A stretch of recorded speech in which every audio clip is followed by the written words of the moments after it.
Oi pessoal, no vídeo de hoje vamos fazer alguns exercícios sobre a dinâmica do movimento. A gente viu no vídeo anterior que a dinâmica do movimento vai se preocupar com a causa desse movimento. E a gente vai estudar a causa do movimento, a gente vai estudar esses movimentos a partir das forças que são aplicadas a ele. Então, quando a gente aplica força num corpo, a gente pode mudar o estado de movimento, ou colocar ele em repouso ou em movimento, e a partir dessas forças a gente consegue estudar o movimento deles usando as 3 leis de Newton. Então a gente vai usar essa ideia de força e das leis de Newton para estudar os movimentos a partir de agora, tá? Vamos olhar aí o primeiro exercício. Um menino chuta uma pedra, exercendo nela uma força de 5 newtons. Letra A. Quanto vale a força de reação? Letra B. Qual o corpo que exerce esta força de reação? Letra C. Onde está aplicada esta força de reação? Letra D. Qual é a lei de Newton que explica essa situação?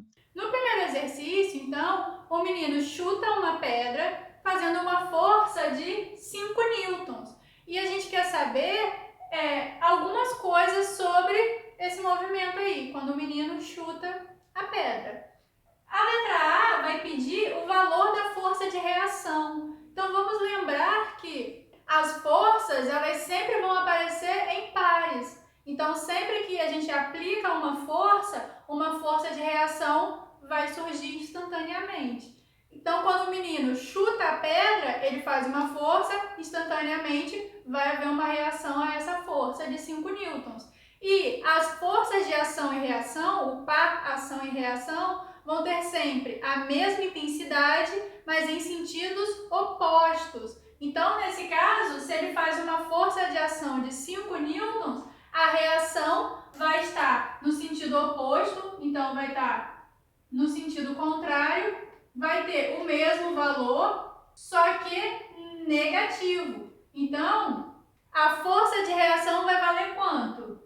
A reação vai ser menos 5 newtons. O menos indica justamente esse sentido contrário, tá? Na letra B, quem faz a reação? Quem faz essa força de reação? Então, se o menino chuta a pedra, a reação, quem faz é a pedra, é quem recebe a força de ação. Então, lembra lá, sempre no par ação e reação, vão ser 2 corpos distintos que vão fazer. Um vai fazer a ação, o outro vai fazer a reação. Então, quem faz a reação? Se o menino chuta a pedra fazendo a ação, a pedra é quem faz a reação. Então, a resposta da B é a pedra. Letra C. Onde é aplicada a reação? O menino chuta a pedra, a ação é aplicada sobre a pedra. Quem recebe o chute é a pedra, quem recebe essa força é a pedra. A reação quem faz é a pedra no pé do menino, no ponto de contato entre a pedra e o menino. Então, é o pé do menino que vai receber a força de reação. E por último, qual lei de Newton que se aplica a essa situação? Qual lei de Newton vai explicar isso aí que a gente está falando, sobre esse par ação e reação? A lei de Newton que fala sobre essa consequência de uma força ao ser exercida surgir instantaneamente uma reação a ela é a lei de ação e reação. Então, qual é a lei que se aplica a esse movimento aqui, que vai explicar esse movimento do menino chutando a pedra? É a terceira lei de Newton, ou princípio da ação e reação, tá? As duas respostas são possíveis.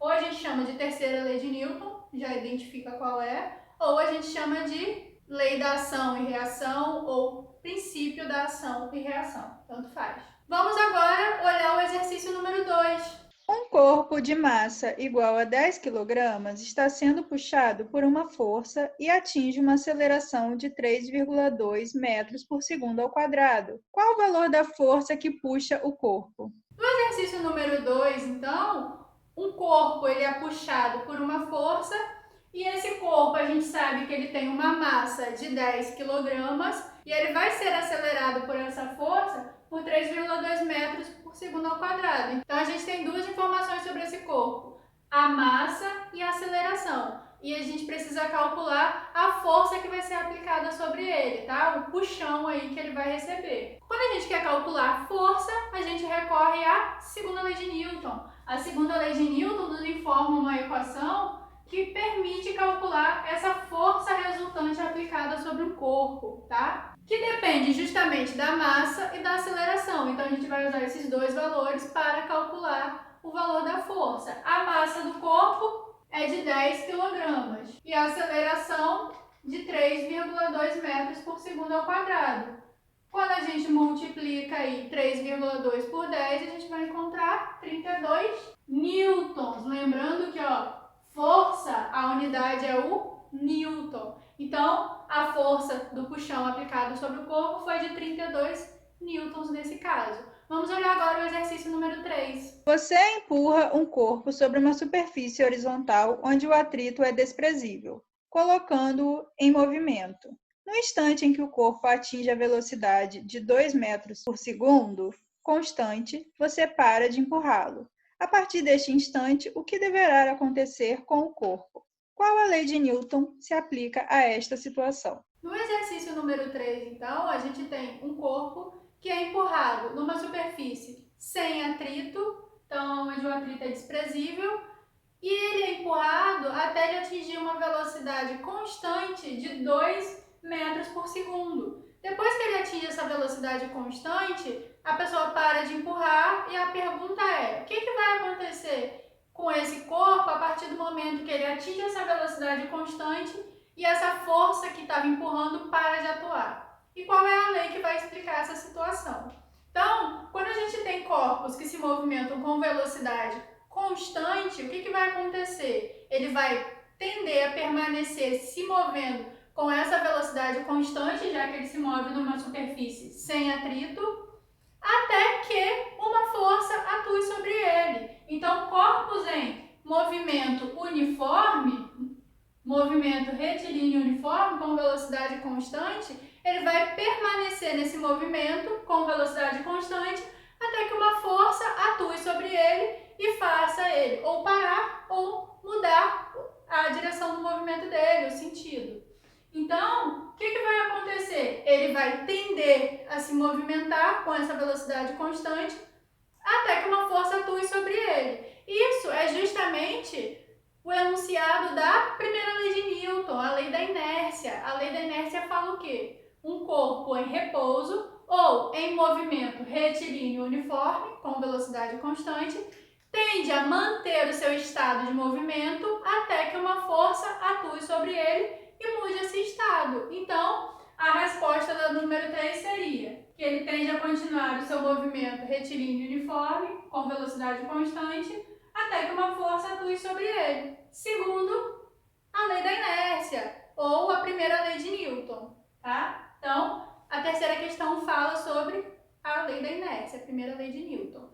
Vamos olhar agora o exercício número 4. Um bloco de massa 6 kg é puxado por um fio em uma superfície sem atrito, por uma força de 24 newtons. Qual a aceleração do bloco? No exercício número 4, a gente tem um bloco que é puxado por um fio numa superfície sem atrito também. Esse fio vai puxar o bloco com uma força de 24 newtons e a gente sabe que a massa do bloco é de 6 kg e a gente precisa calcular a aceleração que esse bloco vai adquirir, tá? Quando ele for puxado por essa força de 24 newtons.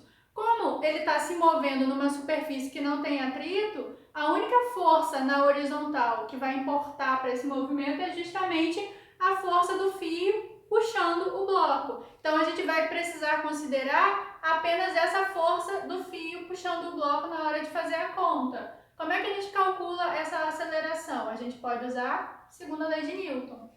Segunda lei de Newton fala que a força resultante é igual à massa do corpo vezes a aceleração por ele adquirida, que é justamente o que a gente quer calcular no número 4. A força que o fio vai puxar o bloco é de 24 newtons, a massa é de 6 kg e a aceleração é o que a gente vai calcular. Resolvendo essa conta, o 6 que está aqui junto com a aceleração multiplicando, passa para o outro lado do igual, dividindo. Então, a aceleração vai ser 24 sobre 6. 24 dividido por 6 é igual a 4 metros por segundo ao quadrado. Então, a aceleração desse bloco vai ser igual a 4 metros por segundo ao quadrado. Então, com esse exercício número 4, a gente encerra esse vídeo sobre exercícios de dinâmica do movimento.